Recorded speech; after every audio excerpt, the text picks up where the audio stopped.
अरे नोबिता, तुम आ गए? हाँ? क्या बात है नोबिता, मुझे बताओ जरा। तुम इतनी जोर से मत बोलो, मॉम को पता चल जाएगा कि मैं घर पर हूँ और फिर शिजुका मुझसे सचमुच बहुत नाराज हो जाएगी। नोबिता, तुम घर आ गए हो ना? अपना होमवर्क किए बिना घर से बाहर मत जाना।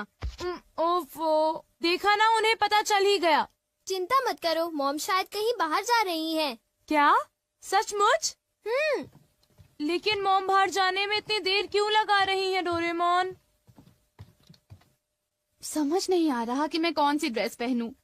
ये चुनना कितना मुश्किल है। अगर उन्होंने जल्दी नहीं की तो शिजुका मुझे बहुत डांटेगी। थोड़ा सब्र करो, मैं सोचता हूँ।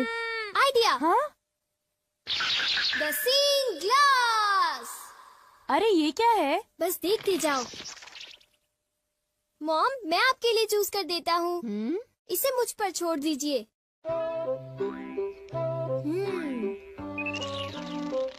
मेरे ख्याल से आपको इस ड्रेस से पानी से खतरा हो सकता है, तो आपके लिए अच्छा रहेगा कि आप ये वाली ड्रेस पहन लीजिए मॉम। क्यों, ठीक है ना?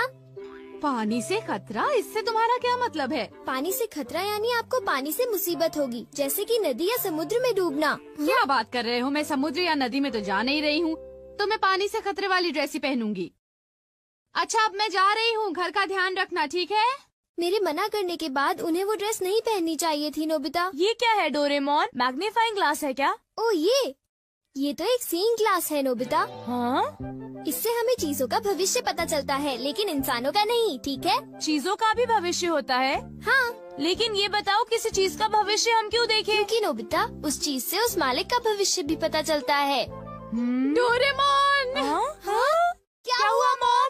डोरेमोन बिल्कुल ठीक कह रहा था। एक आदमी ने गलती से पाइप से मुझे भिगो दिया। मुझे कपड़े बदलने होंगे। तुम्हारी बात बिल्कुल सच निकली। मैंने कहा था ना। डोरेमोन, ये ड्रेस कैसी है? 1 मिनट मॉम। ये तो ठीक लग रही है। जरा 1 मिनट रुको। अरे वो इयररिंग्स। ये इयररिंग्स क्या अनलकी हैं डोरेमोन? अनलकी नहीं मॉम, ये तो आपके लिए लकी है। हाँ? अरे ओहो, कहाँ गया? देखो, मुझे एक सोने का सिक्का मिला। अरे वाह, तुमने फिर से सही कहा। अच्छा, तो फिर मैं चलती हूँ, ठीक है? बाय। Good bye mom. अरे नहीं, मुझे जल्दी करनी चाहिए।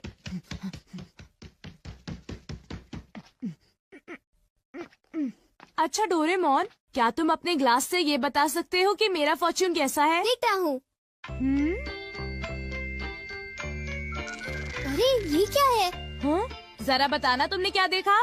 मैं कुछ पक्का नहीं कह सकता। यहाँ तो पास फॉर्च्यून लिखा है नोबिता। पास फॉर्च्यून? लेकिन ये क्या है? मुझे तो कुछ समझ नहीं आ रहा। शायद ये स्पोर्ट्स से रिलेटेड होगा, क्योंकि उसमें बॉल या स्टिक पास करते हैं, है ना? हाँ, अब मैं समझा। तो ये है पास फॉर्च्यून। शायद एक डॉगी मुझे नोटों का एक बंडल दे दे। हाँ, हो सकता है। हो सकता नहीं, होगा। बाय, मैं चलता हूँ। अपना ख्याल रखना। 1 मिनट रुको। क्या हुआ? मैंने अभी देखा कि तुम्हें जियान से खतरा है। जियान से खतरा? क्या मतलब? देखो नोबिता, मैं पक्का नहीं कह सकता। नोबिता, तुम्हें तो मैं आज नहीं छोड़ूंगा। मुझे जियान से खतरा है। मुझे याद आया कि आज घर आते वक्त मैंने जियान के साथ खेलने से मना कर दिया था। अभी कपड़े बदलता हूँ। डोरेमोन, इन कपड़ों में मैं बहुत अच्छा लग रहा हूँ ना? ठीक है, अब मैं चलता हूँ। बाय। रुक जाओ। हाँ? अरे अब क्या हुआ? तुम्हारे चश्मे में सुनियों से खतरा दिख रहा है। क्या मुझे सुनियों से खतरा है? क्या मुझे अब उससे भी डरना पड़ेगा? इस बार मैं पक्का कह सकता हूँ। शायद तुम्हारे साथ ऐसा होगा कि सुनियो। क्या कह रहे हो डोरेमोन? सुनियो मुझे क्यों मारेगा? कहीं तुम अपने मन से कहानी तो नहीं बना रहे? बिल्कुल नहीं, मैं तुम्हें वो बता रहा हूँ जो लेंस मुझे दिखा रहा है। वैसे भी मुझे सुनियों से डरने की जरूरत नहीं है, क्यों समझे? ये जरूर शिजुका का फोन होगा। हेलो, मैं नोबिता बोल रहा हूँ। हाय नोबिता, देखो बात ये है कि मैं और डेकिसुगी पार्क में जा रहे हैं, घर पर मत आना। आई एम सॉरी, मैं तुमसे वहीं पर मिलूंगा, ठीक है? Okay. See you, bye bye. तो तुम जा रहे हो? हाँ बिल्कुल, मैंने वादा किया था डोरेमोन। आइडिया, अगर मैं बैम्बू कॉप्टर से जाऊंगा तो मुझे सुनियों से खतरा नहीं होगा।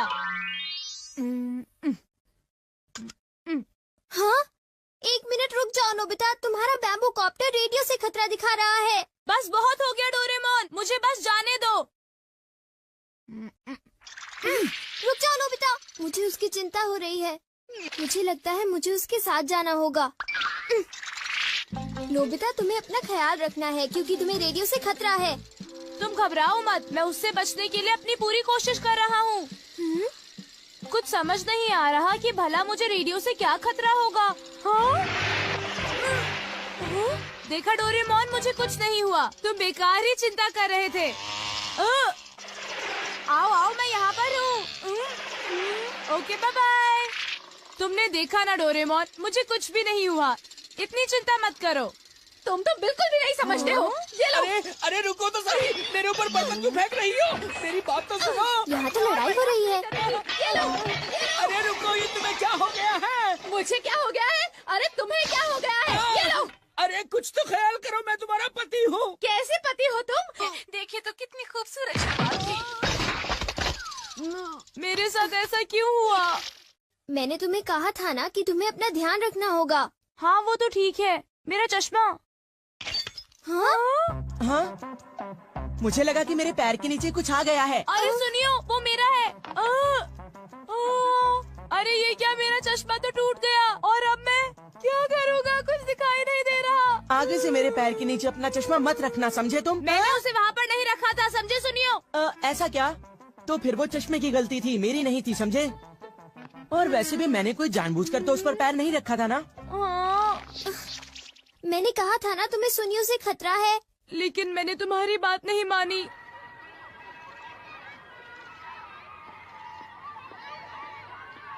ये चश्मा पहनकर मुझे कुछ भी दिखाई नहीं दे रहा, क्या करूं? तुम्हारे लिए अच्छा होगा कि तुम ध्यान से चलो। जाकर बहुत मजा आएगा। हाँ? मेरे ख्याल से यही मेरा पास फॉर्च्यून है। ये नोबिता, तुम्हारे पास इसके लिए टाइम नहीं है, समझे? चिंता मत करो, अभी तक मेरे साथ कितनी खराब चीजें हुई हैं। अब मेरे साथ कुछ अच्छा होने का वक्त आ गया है डोरेमोन। Bye bye. ओफो।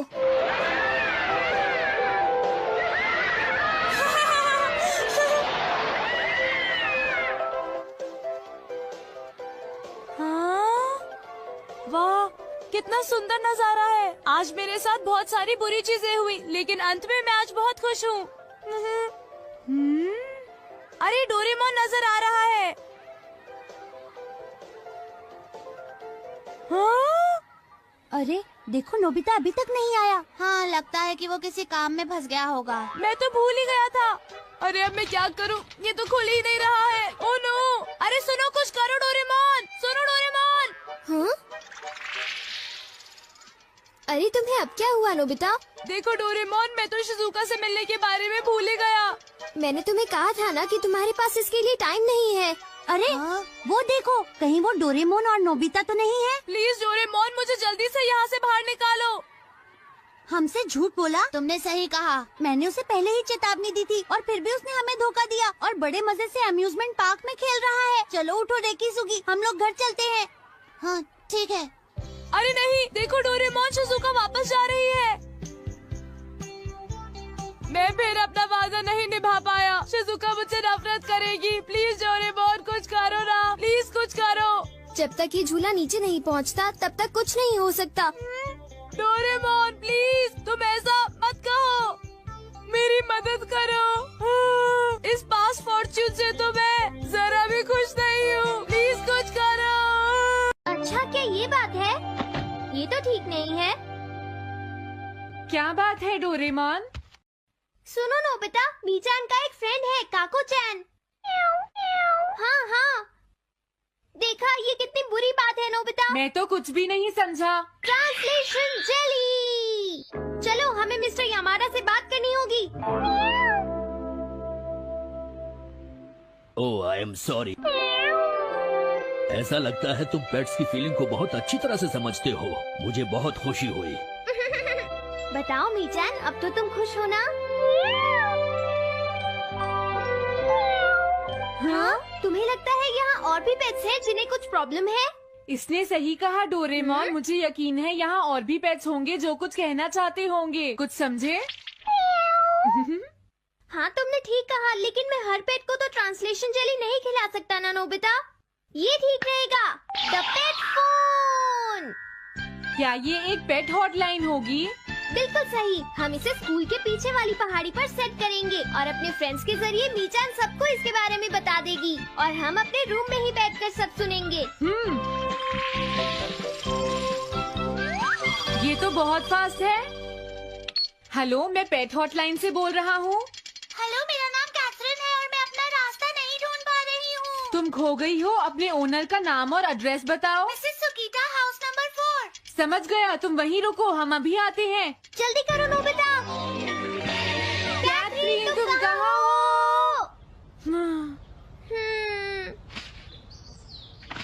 वो तो यहाँ नहीं है। मैंने उसे यहीं रुकने को कहा था।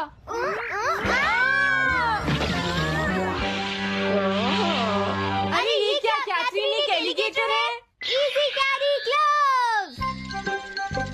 ओह कैथरीन, मेरी प्यारी कैथरीन, ओह तुम कहाँ चली गई थी?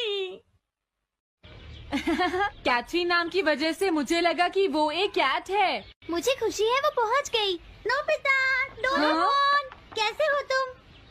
एनिमल से बात करने में तो बहुत मजा आता होगा ना? एक बार मैं भी ट्राई करना चाहती हूँ। हाँ जरूर करो।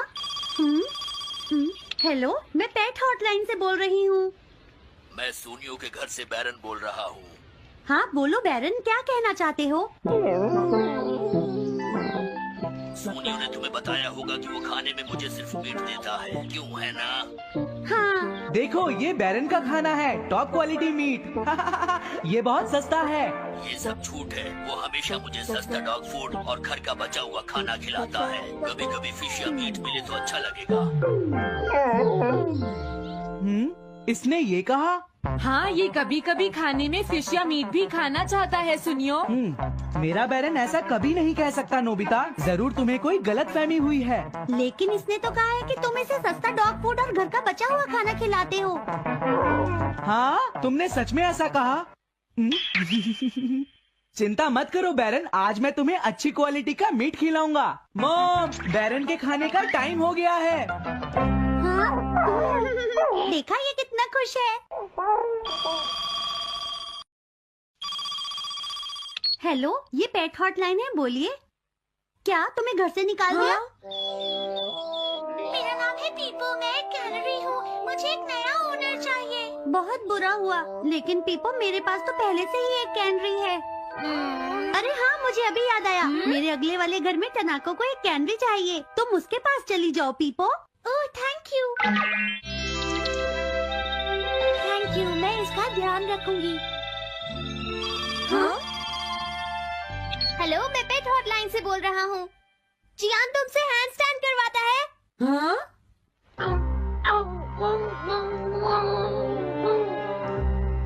क्या मूकू? वो हैंडस्टैंड प्रैक्टिस से परेशान हो चुका है जियान। मूकू की फीलिंग्स को समझने की कोशिश करो जियान। लेकिन उसे तो ये बहुत पसंद है। लेकिन तुम उससे हैंड स्टैंड करवाते ही क्यों हो? मैंने टीवी पर एक डॉग को ऐसा करते देखा था। मेरा मूकू भी एक स्मार्ट डॉग है। वो भी shake, back and turn around कर सकता है और इसीलिए वो हैंड स्टैंड भी आराम से कर सकता है। लगता है मूकू से तुम्हारी बात करवानी ही पड़ेगी। हे मूकू सुनो, मैं बोल रहा हूँ, तुम कुछ कहना चाहते हो तो कहो। बात ये है कि हाँ हाँ जल्दी बोलो। क्या तुम नहीं कर सकते? मूकू, मैं जानता हूँ तुम कर सकते हो, एक बार ट्राई तो करो। मैं ये सब नहीं करना चाहता। तुम ट्राई भी नहीं करना चाहते? तुम्हें पता नहीं मैं कितनी मेहनत से सिखा रहा हूँ। तुम बेकार हो मूकू, अब तुम्हें वापस आने की कोई जरूरत नहीं है।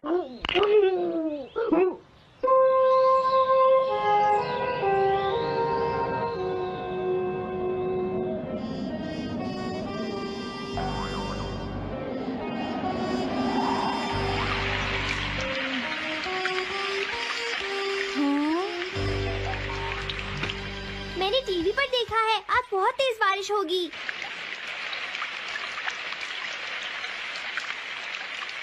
मॉम, अभी मैंने एक डॉग की आवाज सुनी।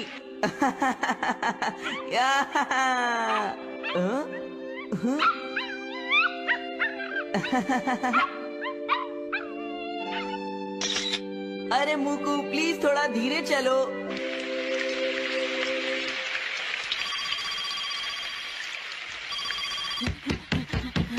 डोरेमोन, एक बुरी न्यूज़, मूकू अभी तक वापस नहीं आया। हाँ, मोकू घर नहीं आया, अब क्या करें? हाँ, पता नहीं वो इस बारिश में कहाँ होगा, मुझे चिंता हो रही है।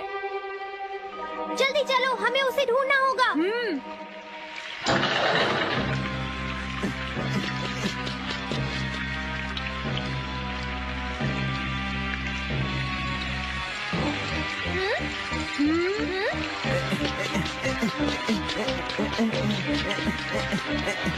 मूकू, तुम कहाँ हो? मूकू, मूकू, मूकू, हाँ? मूकू, हाँ? अरे बचाओ मुझे!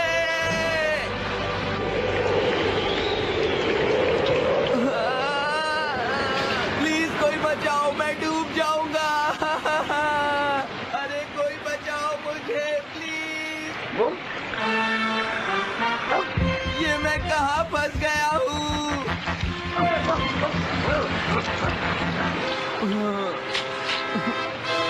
अब मैं क्या करूँ?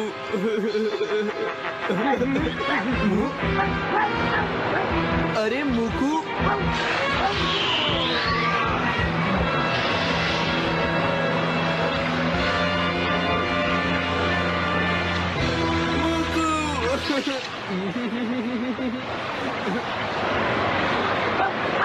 क्या हुआ? देखो, वो रहा मूकू। हाँ?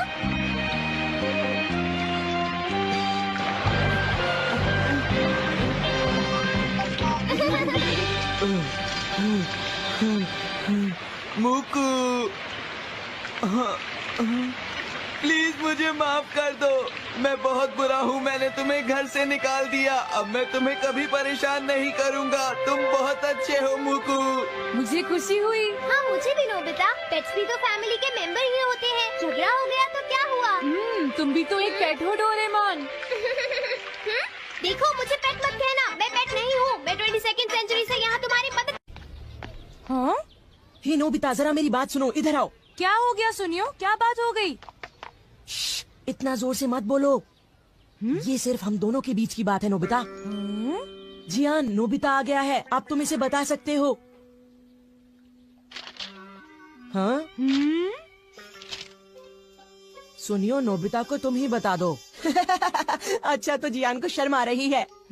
बता भी दो, कोई इंटरेस्टिंग बात लग रही है, जल्दी बोलो। अरे थोड़ा सब्र करो नोबिता। हाँ?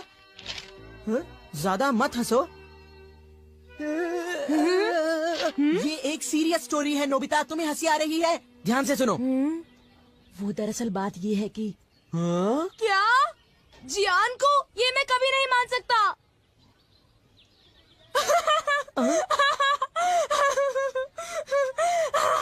मैंने पहले ही कहा था कि हंसना मत, नहीं तो जियान को गुस्सा आ जाएगा। हे!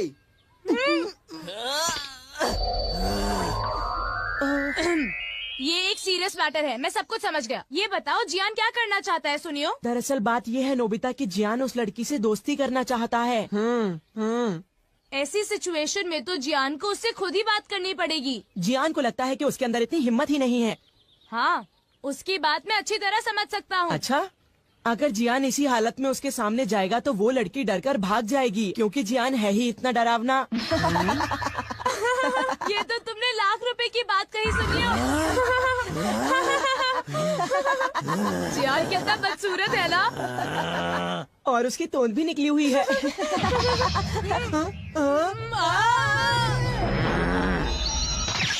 हे तुम दोनों, अच्छा रहेगा अगर तुम दोनों मुझे 1 घंटे में यहीं मिलो और एक अच्छा सा प्लान बताओ, समझे? ठीक है। मैं घर आ गया। कोई लड़की जियान जैसे लड़के के साथ दोस्ती कैसे कर सकती है? ये हंसने की बात नहीं है डोरेमोन, तुम समझते नहीं, मैं सच में मुसीबत में फंसा हुआ हूँ। अच्छा ठीक है, मुझे माफ कर दो। अच्छा बताओ, जियान तुमसे क्या चाहता है नोबिता? बोलो। तो फिर सुनो। क्या? जियान चाहता है कि तुम उसका नाम और एड्रेस पता लगाओ, और तुम्हें पता भी नहीं है कि वो लड़की है कौन, है ना? हाँ, वो चाहता है कि मैं उनके मिलने का कोई रास्ता ढूंढूं। पता है, उसे तुमसे कोई गैजेट भी चाहिए। अजीब बात तो ये है कि उसने उस लड़की को देखा भी नहीं। क्या? तो उसे ऐसी लड़की से प्यार हुआ है जिसे उसने देखा भी नहीं है। आखिर ऐसा हुआ कैसे? वो एक दिन क्या हुआ, हम लोग पार्क के पीछे कुश्ती खेल रहे थे, तभी सुनियो ने एक फोटो खींची। वो फोटो यही कहीं होगी, जरा रुको। पता नहीं सुनियो ने ये फोटो क्यों खींची। ये देखो, ये है वो लड़की। जियान ने इस लड़की की तस्वीर देखी और उस पर लट्टू हो गया। तुम ही बताओ इसका क्या करें। ओह, तो ये लड़की है। जियान समझता है कि ये काम बहुत आसान है, लेकिन उसे कौन समझाए कि हम उसके लिए कुछ नहीं कर सकते। इससे तो कुछ नहीं होगा, पर हमने उसकी मदद नहीं की तो वो हमें मारेगा। कुछ है जो हम कर सकते हैं। क्योंकि मैं आखिर एक 22nd सेंचुरी का रोबोट हूँ। क्या सच में? तुम सच में कमाल के हो डोरेमोन। Thanks a lot. अब क्या करें? सबसे पहले तो हम इस लड़की की पूरी तस्वीर देखेंगे। क्या तुम ऐसा कर सकते हो? हाँ, कर सकता हूँ, क्योंकि मैं एक 22nd। हाँ पता है डोरेमोन। All purpose printer. अब देखो, इस प्रिंटर की मदद से सबसे पहले तो हम उस लड़की को पास से देखेंगे, ठीक है? और फिर आसपास की चीजें हटाकर सिर्फ लड़की को देखेंगे। वाओ, कितनी प्यारी है। हाँ, सच कहा। वो तो अपने डॉगी को घुमा रही है। वो शायद रोज अपने डॉगी को पार्क में सैर करवाने लाती होगी इसी टाइम पर। ये लो। मेरे पास एक आइडिया है। जियान को उसी टाइम पर अपने डॉगी मूकू को वहाँ पर सैर करवाने ले जाना चाहिए। हाँ, इस तरह वो दोनों मिलेंगे, उनकी आंखें चार हो जाएंगी और जियान का काम हो जाएगा। हाँ, तुमने सही कहा। और फिर वो बातें आगे चलकर वो गहरे दोस्त बन जाएंगे। हमारा प्लान कामयाब होगा। लेकिन ये गलत है। पर वो क्यों? वो इसलिए क्योंकि जियान को अच्छे से बोलना नहीं आता। मुझे डर है कि वो गड़बड़ ना करे। मॉल स्पीकर और उसके साथ एक mic.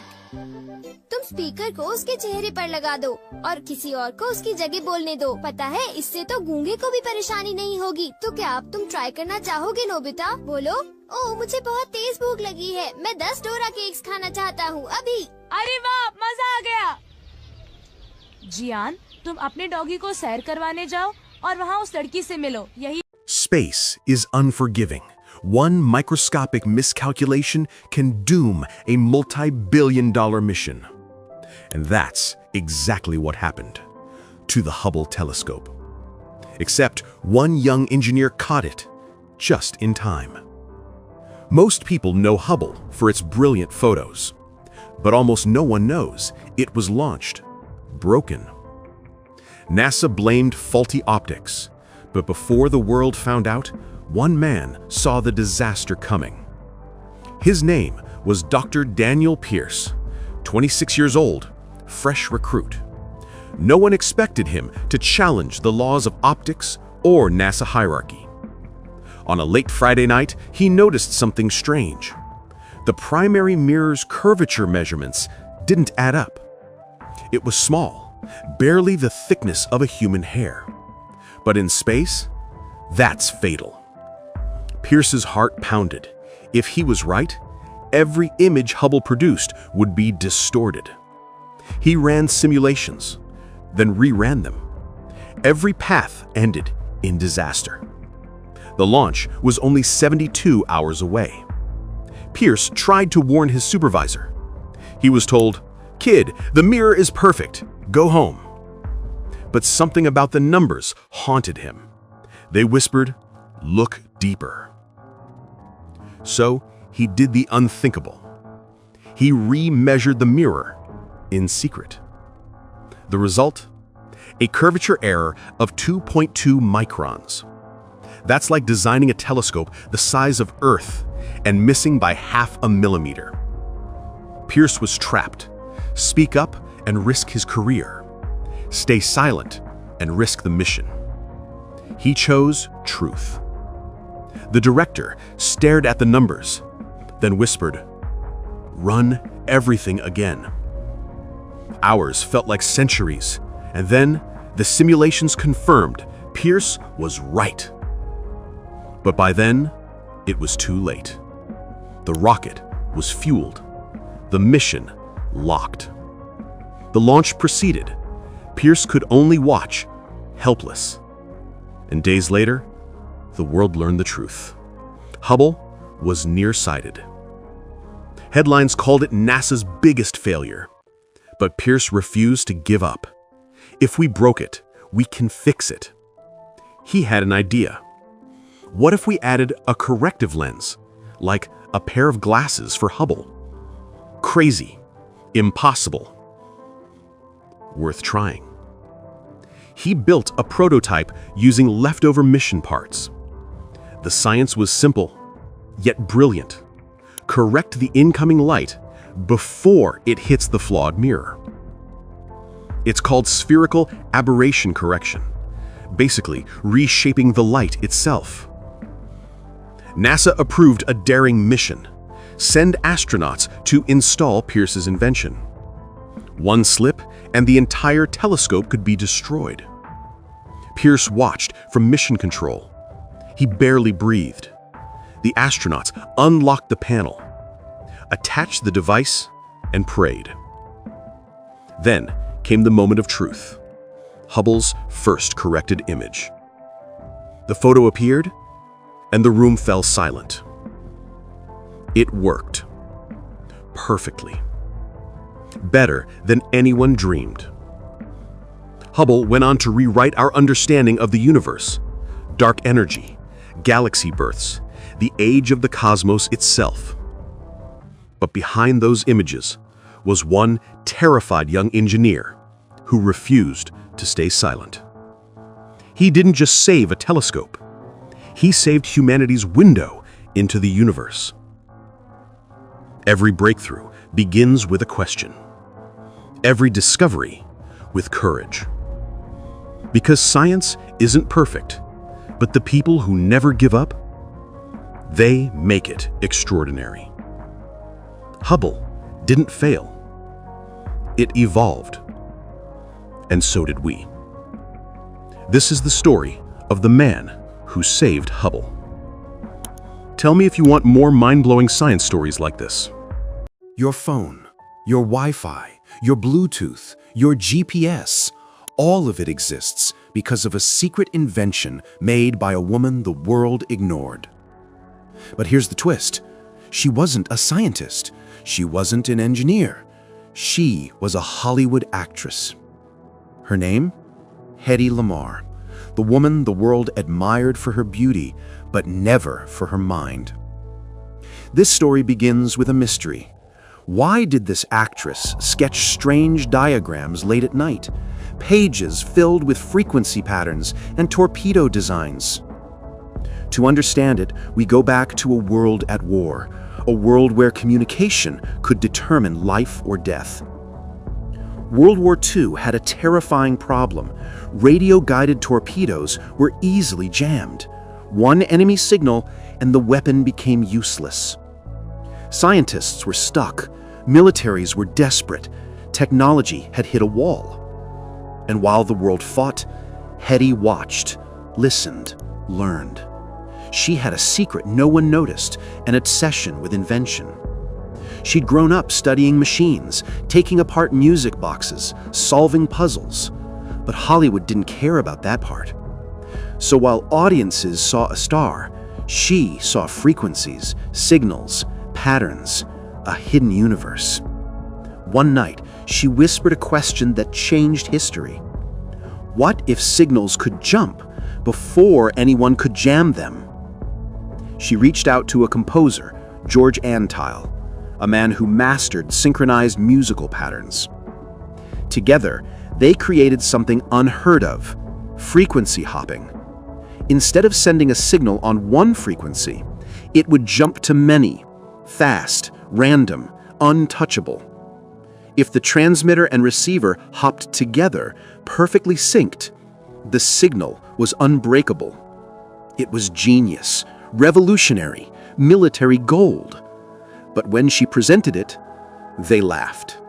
An actress designing weapons, impossible.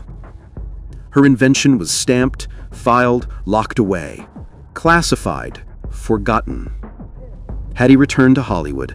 The world applauded her beauty, ignoring her brilliance. She died with no awards for science, no recognition, no credit. Decades passed, technology evolved, A new world needed wireless communication. Engineers found her patent, and their jaws dropped. It was the missing piece, the foundation for secure wireless signals. Wi-Fi uses it. Bluetooth uses it. GPS uses it. Your phone is built on her idea. Every signal that can't be jammed owes its life to her forgotten blueprint. Frequency hopping spreads data across multiple channels. If one is blocked, the signal survives. This makes communication secure, stable, and nearly impossible to intercept. In science, this is called spread spectrum technology, and Hetty invented it first. She never earned a cent. Her patent expired before the world used it. The world profited billions, but she remained invisible. Only in the late 1990s, decades after her invention, did she finally receive recognition. But she wasn't there. She had already passed away. Today, more than 14 billion devices rely on her idea. Streaming, navigation, communication, modern life itself built on her mind. A Hollywood actress became the mother of wireless technology. She didn't just entertain the world, she connected it. And her greatest invention was almost lost forever. So next time your Wi-Fi connects, remember the woman no one believed. The world judged her face, but her legacy lived in the frequencies no one could see. Beauty fades, technology evolves, but genius endures. This is Hedy Lamarr, the forgotten architect of the wireless world. If this story shocked you, imagine what else history is hiding. Tell me if you want more mind-blowing science stories like this. Every night, NASA deletes more data than most humans will ever see in a lifetime. Not because it's useless, but because no one has time to look at it. In that forgotten data was a planet humanity didn't know existed. And the person who found it wasn't a scientist. He wasn't even old enough to vote. He was 17. No PhD, no lab, just a laptop and curiosity that refused to sleep. NASA's Kepler mission had already scanned the stars for years, thousands of planets found. Mission complete, case closed. But completion doesn't mean perfection. It means humans stopped looking. The team downloaded public Kepler data, millions of light curves, tiny dips in starlight, hiding secrets. Most dips are noise, some are errors. A few are planets blocking starlight as they orbit their stars. He trained an AI to see what humans overlooked. Patterns too subtle, signals too quiet. At first, nothing worked. False positives, dead ends, weeks of failure. Then, one signal refused to disappear. It was faint, irregular, almost invisible. Any rushed scientist would have ignored it. The AI flagged it anyway. He checked again, and again, and again. The signal was real. A planet, orbiting a red dwarf star 200 light-years away. He named it like scientists do, dry, technical, but history doesn't care about names. He emailed NASA, expecting silence. NASA reran the data, used better instruments, confirmed the orbit. The planet shouldn't exist. Its orbit defied current models of planetary formation. This wasn't just a planet, it was a problem. Existing theories cracked. Textbooks quietly became outdated. Here's the twist. NASA's systems had seen it before. They filtered it out as noise. Not because the planet was fake, but because it didn't fit expectations. A teenager taught machines to question authority. Scientists realized something terrifying. How many worlds had they already erased? NASA updated its algorithms globally. New planets surfaced, old data re-examined. The universe got bigger overnight. The teen was invited into rooms he never imagined. But the real discovery wasn't the planet. It was the reminder that science doesn't belong to titles or age or permission. It belongs to questions. And to those stubborn enough to keep looking after everyone else stopped. Somewhere out there, worlds are waiting, not to be discovered by the powerful, but by the curious. The universe isn't hiding. We just forgot how to look. And sometimes it takes a teenager to remind us. Science didn't change that day. Humanity did. Tell me if you want more mind-blowing science stories like this, because the next universe-changing discovery might already be waiting.